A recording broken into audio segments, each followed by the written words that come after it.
There's no, I don't know what you know about Mike Dunleavy, but the change looks the same to me. There's no change because you're still letting Draymond run amok. That's what he's doing. I would have suspended him for the year internally. No, you gotta go. We're done with this. You're not. Fade. That's it right there.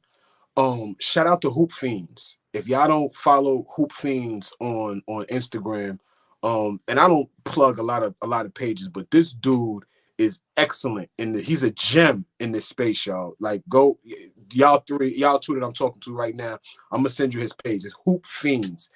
He is a gem in this space in terms of just breaking down the game, just talking the game. Hell of a dude. And I don't pub a lot of dudes, but he's excellent at what he does. Only reason I'm bringing him up is because he's the first guy that I heard hold Steve Kerr accountable for how he's a part of this debacle that's going on in Golden State. You just said, Fabian, Dunleavy internally should have sat and that team should have sat Draymond Green down. Do we remember back when Draymond Green punched Jordan Poole in the face? Steve Kerr left it up to the team to decide on how we're going to discipline Draymond. He left it up to the team. That's not leadership, right? That's not that's not leadership. You step in and you make a executive decision on a situation like that, right? Or other situations that your team is going through a funk and you say, let me leave it up to the team, let them have a players only meeting and let them get it going. Let me step away for a second. That's leadership. But a situation like that where this dude punched a dude in the face, right? Knocked him out clean. That created, turmoil in that locker room. You as the head coach, you can't leave it up to the team to say, okay, let's vote on how we're going to discipline Draymond. Man, get the fuck out. Be a leader, and you've been a great one for up until this point.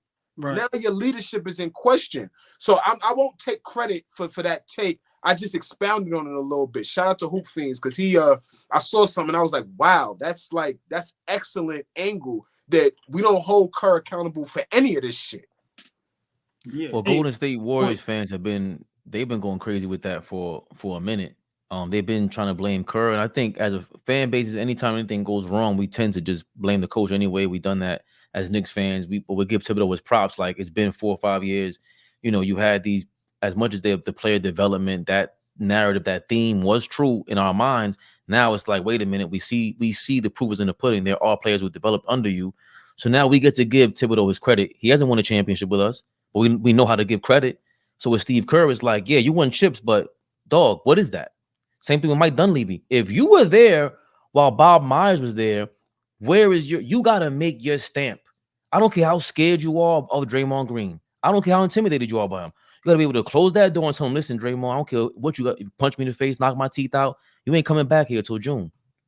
I'm sick of you. Let me ask y'all a question. This might be far-fetched. How would y'all feel? Wiggins and Draymond, the Phoenix for Kevin Durant. I love it. I think if you could pull that off, he should have been there, like you said. I thought that was a major. Again, that's where they messed up in the first place.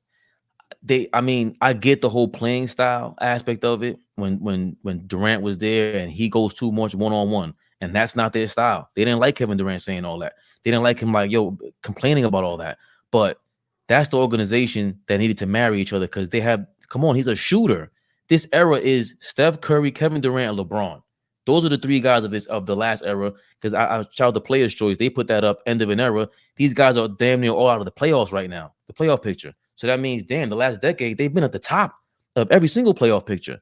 I like Kevin Durant finishing his career at Golden State because that would be so ironic. It's par for the course for what NBA basketball is these days. Like that's that is what it is. So it wouldn't look strange, right? But I think that would be perfect for both teams because now you go forward with Brad and Book as the guys, right? You go forward with that, and you get 2 other pieces that are championship bred, and if you infuse, hey, I just need you guys to play defense and hit open shots.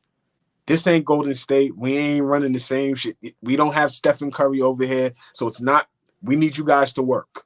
We need you guys to work. So, yeah, I mean, that's a marriage that should have never been divorced. Right. Kevin should be a Golden State Warrior to this day. He should have never, that never should have broke down. He should have been a part of that team. You know, they would have won multiple more championships. I don't know how more, but, you know, there would have been a few more championships in that run. Like, yeah, I mean, it would look wild, but it's what the NBA is today. So that's that toxic ass couple that broke up and now they get back together. I love it. That's they live up the upstairs. Oh, you back together again? Oh, word. That's crazy. But, you know, but before we get out of here, for me, that's, you know, you can't waste Steph Curry like this. You just can't. Just like that's why me with the Lakers and LeBron thing. That's why I say, listen, you know, bro, you 21 seasons in, bro, retire. Listen, if you're not going to compete for championships, what are we doing? So I'm just saying, for me, I understand you can still play, but like Flea said, Curry's still at a superstar level. Y'all have to figure it out. The young guys is not it. Let's just call a spade a spade. Kuminga and them guys had light flashes. Them dudes is not it. Now you got Draymond declining. Like I told y'all, Wiggins should have been a rental. You got us the championship. Okay, deuces. Yeah, once we get your stocks up here, we going to trade you. It should have been a rental. So to me, they made a lot. For them to be so light years ahead of everyone. Remember how cocky they was, Pauls, how smart they was. They made a lot of mistakes at the end of their tenure. A lot of bad mistakes. One is keeping Wiggins. One is keeping Draymond. One is trading for Chris Paul. One is not drafting LaMelo Ball. Listen, so at the end of the day, they got to figure out what they're going to do, because I told y'all, people think I'm bugging. If I'm Steph Curry and Klay, I'm trying to stay together and be the Splash Brothers in our careers together. I'm telling you, they need to go somewhere together as a package. I would love them with the Knicks. Listen, this is my whole thing.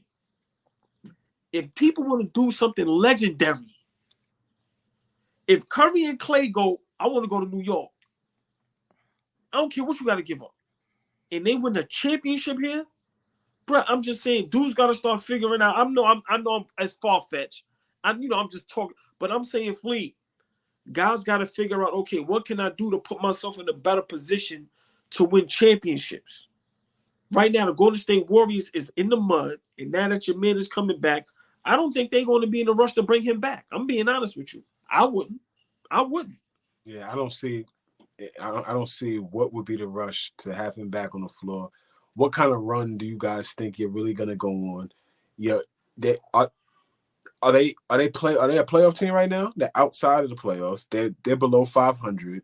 You know what kind of run? You know, I would like to look at the strength of their schedule. You know what that looks like for the next 3 months. You know, a lot of shit matters going forward. You know, and then on top of it, the year that they did quote unquote tank, they blew the draft by drafting Wiseman. Like when they got a top 3 pick, they blew that by drafting Wiseman. It's like, so, you know, that did look crazy though. At the time, I was like, this guy looks amazing. I don't know how it was in college, but because maybe you would have been like, yo, no, he was okay. Nah, not impressive. Decent player. Not a basketball great mind like these guys. I'm not doing that. Yeah. I don't know what that was, a favor or something. I don't know. Mob was involved in that. I don't know what that was. You draft the best player available. The best player available is LaMelo Ball. You draft the dude and you figure it out from there. Yeah, you kidding me? What are we talking about? And he's 6'8", 6'9". You got him, Klay, and Curry. Yeah. Are you kidding me? Kerr, be a head coach, be an NBA head coach, and figure it out. Like, real quick. Go ahead. Because that led me to believe, like, yo, they didn't want LeVar Ball. You know what I mean? Draymond, LeVar Ball. We only allow one Draymond. They don't want another Draymond. I'm sure that's part of it, which is stupid. Yeah, exactly. Super stupid. What are you talking about? But go draft the best player available. Right. And before we get out of here, Draymond Green resorts to violence because he can't play no more, man. Come on, man. Let's be Niggas realistic. garbage. Niggas doodoo. Yeah, like come on, let's be for real. Yeah, he resorts to violence. Basura. Exactly, because he can't even eat dirt, man. Call it what it is, man. Get out of here. He said off the violence like that shit was vodka.